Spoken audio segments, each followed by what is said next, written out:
ان کے لب رنگی کی نچھاور تھی کہ جس نے بھی ہے۔ اور تعزیے کے تعلق سے محرم کے بارے میں بہت سارا کلام ہو چکا ہے، اگر کوئی شخص دیکھنا چاہے تو شروع کے 5 پارٹ شاید اب تک اپلوڈ ہو چکے ہوں گے، آپ اس کو دیکھ لیجئے۔ آج بات کرتے ہیں اس میں محرم کے بارے میں شادی وغیرہ کرنے نہ کرنے کے تعلق سے کچھ سوالات ہیں۔ شادی نہیں کرتے اور کپڑے نہیں پہنتے، اور بہت سے لوگ اس میں کالا اور ہرا کپڑا پہننے کو منع کرتے ہیں، تو بہت سارے لوگ اس میں نئے لباس پہننے کے لیے ممانعت کرتے ہیں، تو محرم میں اس سب کی کیا اصل ہے؟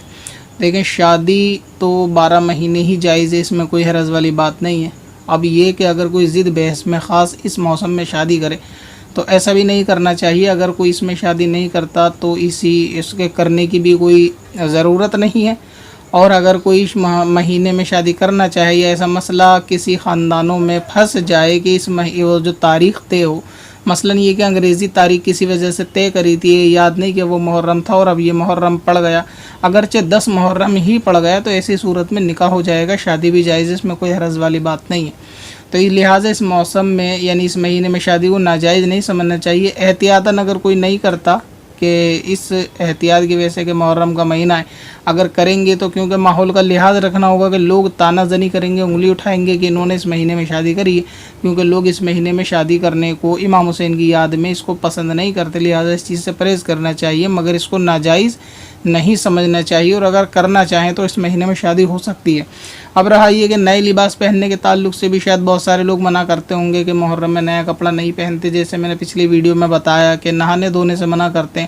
تو نئے کپڑے پہننے کی بھی ایسی کوئی خاص یعنی ممانعت نہیں ہے۔ اگر آپ کے وہاں کوئی فنکشن پروگرام ایسا کوئی موقع ہے کہ وہاں پہ نیا لباس پہننا ہے یا کسی اور کی شادی میں جانا ہے، تو ایسی صورت میں نیا کپڑا پہنا جا سکتا ہے، اس میں بھی کوئی حرج والی بات نہیں ہے کہ اس میں نیا کپڑا نہیں پہنا جائے گا۔ نہ تو نیا کپڑا پہننا اس میں ناجائز ہے اور نہ ہی نیا کپڑا پہننا اس میں منع ہے۔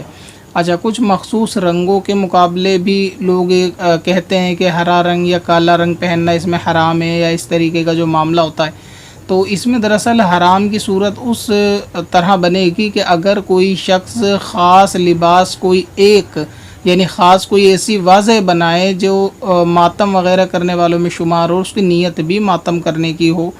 تب وہ لباس ناجائز اور حرام ہوگا۔ البتہ وہ لباس حرام نہیں ہوگا،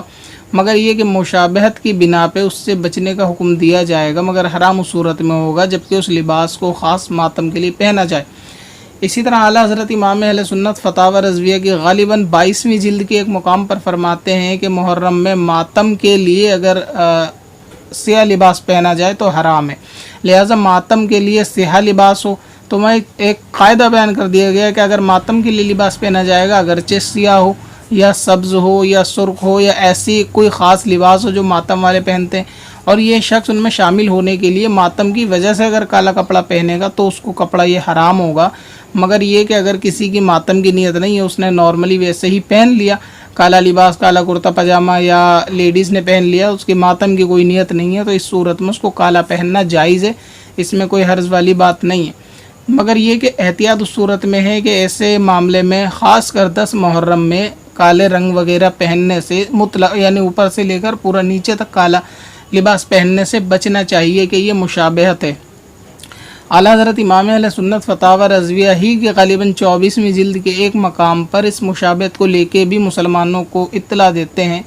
فرماتے ہیں فتاوی رضویہ شریف کے اندر کہ مسلمانوں کو عاشورہ میں یعنی 10 محرم کے دن 3 رنگوں سے بچنا چاہیے، اس میں ایک کالا، ایک سرخ اور ایک ہرا، یعنی ایک کالا رنگ، سیاہ رنگ، ایک سبز رنگ یعنی ہرا رنگ، اور ایک سرخ رنگ یعنی لال رنگ کے مرد کو خاص طور سے، کیونکہ خواتین تو گھر کے اندر ہی رہتی ہیں اور نیت بھی اگر ماتم کی نہیں ہے تو ان پہ کوئی مسئلہ بھی نہیں ہے، مشابہت بھی جب پائی جائے گی جب وہ باہر نکل کے بھیڑ میں آئیں گی، تو جب وہ گھر میں رہیں گی ان کے لیے تو یہ کوئی ایسی بات نہیں ہے جائز ہونے کے لیے، اور مرد کو اس چیز سے پرہیز چاہیے کہ وہ باہر جاتا ہے تو اگر خاص عاشورہ والے دن ہی پورا لباس کالا پہنے گا، پورا لباس ہرا پہنے گا یا پورا لباس سرخ لال پہنے گا تو ایسی صورت میں اس کو پرہیز کرنا چاہیے۔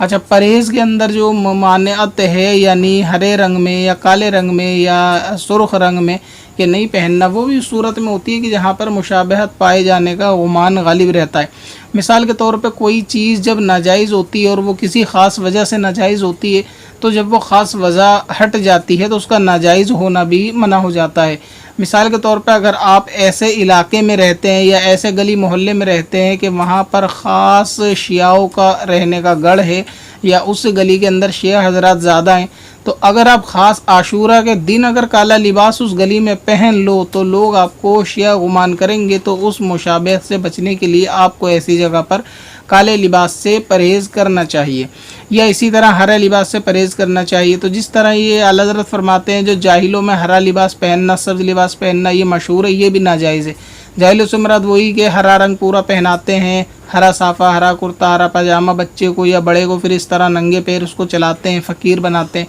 भीख मंगवाते हैं। ये तो सारे काम नाजायज़ और गुनाह के हैं कि भीख मांगना भी हराम है, और इस तरह घर घर हाथ फैलाना और ये हरा रंग का पहनाना ये जो जाहिलों में मशहूर है ये भी नाजायज़ है।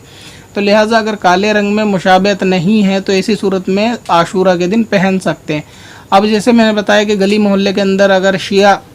ज़्यादा रहते हैं, अगर ये शख्स पहनेगा तो जाहिर है कि इसको शिया समझा जाएगा, तो ऐसी भीड़ में पहनने से बचना चाहिए। वहाँ तो बिल्कुल कराहत है, इसको ना पहना जाए। और अगर मामला ऐसा है कि आपके गली मोहल्ले में अगर आपका मामला के लोग आपसे वाकिफ़ हैं कि ये शख्स शिया नहीं है, या उस इलाके के अंदर दूर दूर तक मातम शिया वगैरह होते ही नहीं हैं, और अगर काला पहन लिया जाए तो कोई आपको शिया समझेगा भी नहीं, यानी वहाँ आप इलाके में अपने अनजान नहीं हो बल्कि लोग आपको जानते पहचानते हैं। तो ऐसी सूरत में अगर ख़ास आशूरा के दिन भी कोई काला लिबास पहन लेगा तो वो उसका पहनना बिल्कुल बिला कराहत जायज़ होगा, यानी उसको मकरू या नापसंदीदा भी नहीं कहेंगे। ये जो आला हज़रत ने फतावा रज़विया में फरमाया कि इससे बचना चाहिए, ये बचने का हुक्म मुशाबहत की बिना पर होता है, और जहाँ मुशाबहत पाई जाएगी वहाँ यकीनन बचना चाहिए, और जहाँ मुशाबहत नहीं पाई जाएगी तो ऐसी सूरत में हरज भी नहीं होता। जैसा कि मैंने बताया, अगर कोई चीज़ नाजायज़ होती है किसी ख़ास वजह से, तो जब वो वजह चली जाती है उसका नाजायज़ होना भी चला जाता है। इसी तरह कोई अगर चीज़ किसी मजबूरी के तहत जायज़ की जाती है तो वो जितनी मजबूरी के तहत है वो ज़रूरतन ही जायज़ की जाएगी, मुतलकन जायज़ नहीं की जाएगी। मिसाल के तौर पे इसके समझे कि अगर किसी को मौत की शिद्दत है और अगर उसके पास कोई ऐसी चीज़ नहीं है पीने की जिससे जान बचाई जा सके सिवाय शराब के, तो शराब में उतनी पी लेने की इजाज़त है जिससे जान बच जाए, ना कि यानी पूरी बोतल पीने की तब भी इजाज़त नहीं होगी। अगर उसके 2 घूंट पीने से जान बच जाएगी, 5 घूंट पीने से जान बच जाएगी, तो शराब के वो इतने घूंट पी सकता है। तो लिहाजा जो मुमानियत होती है, जो किसी ख़ास वजह से नाजायज़ चीज़ जायज़ की जाती है, तो वो ज़रूरत के तहत ही जायज़ की जाती है। तो इसी तरह मफ़हूम में मुखालिफ भी अहले सुन्नत के अंदर हुज्जत होता है। तो जो चीज़ किसी ख़ास वजह से नाजायज़ करार दी जा रही है, जिससे बचने का हुक्म दिया जा रहा है, जब वो वजह पाई नहीं जाएगी तो लिहाजा उसको इख्तियार है कि फिर वो चीज़ इख्तियार कर सकता है। तो जब ये मुशाबहत नहीं पाई जाएगी, ऐसे गली मोहल्ले में हो या ख़वातीन घर के अंदर हैं या रिश्तेदारों में हो या किसी ख़ास शादी के मौके पे हो जहाँ सब ने काले नहीं पहने, अगर ये काला पहन लेगा और कोई इस पर शिया होने का गुमान भी नहीं करेगा कि ना इलाके में शिया हैं और ना ही इस शख्स को भी सब जानते हैं कि शख्स शिया नहीं है, सुन्नी है, तो इसमें कोई कराहत वाली बात नहीं है। कराहत जिस सूरत में होती है मैंने बयान कर दी। लिहाजा इसमें शादी ब्याह वगैरह करना, ये सारे मामलात करना, लिबास के ताल्लुक़ से मैंने बता दिया। फिर भी छोटे बच्चों को पूरे सर से लेकर पाँव तक काला, लाल और हरा पहनाने से ख़ास मुहर्रम में बचना चाहिए कि एहतियाती बेहतर है। इसमें दूसरा लिबास पहन ले, खुसूसन सफ़ेद पहन ले तो इसमें ज़्यादा बेहतर है, गुस्ल वगैरह करके पहन ले। और मुहर्रम के मुझे लगता है गालिबन सारे पार्ट्स जो है ना कंप्लीट हो गए 6। फिर भी अगर कुछ और सवाल आएंगे तो इंशाल्लाह मैं इसका नेक्स्ट पार्ट बना दूंगा। और फेसबुक पेज के ऊपर मेरे मुहर्रम में जायज़ और नाजायज़ काम की एक फ़हरिस्त में A4 साइज़ का एक पेज जो है वो पोस्ट कर दिया गया होगा। आप एक मरतबा उसको भी देख लें, उसको निकाल के प्रिंट आउट कराना चाहें, तकसीम कराना चाहें, रखना चाहें तो रख सकते हैं, या शेयर करना चाहें तो शेयर कर सकते हैं। इसी तरह ये 7 पार्ट्स जो मुहर्रम के ताल्लुक़ से इसको भी शेयर कर दें। तो उस पर्चे के अंदर उस A4 साइज़ में मुहर्रम में होने वाले जायज़ नाजायज़ काम जो आपने इन सारी वीडियो में सुने वो शॉर्ट में उसमें लिखे हुए हैं, ताकि आपको आसानी हो जाएगी। आप उसको व्हाट्सअप के ज़रिए आसानी से चला सकते हैं या फेसबुक वगैरह पे भी शेयर कर सकते हैं। और इस पेज को आप फेसबुक पे देख लें, सिकंदर वारसी, facebook.com/सिकंदर वारसी, या फिर गूगल पे सर्च कर लें ईज़िली। लिंक आपको डिस्क्रिप्शन में भी फेसबुक का मिल जाएगा। पत्थर में हसन लाले पुरनवार بنایا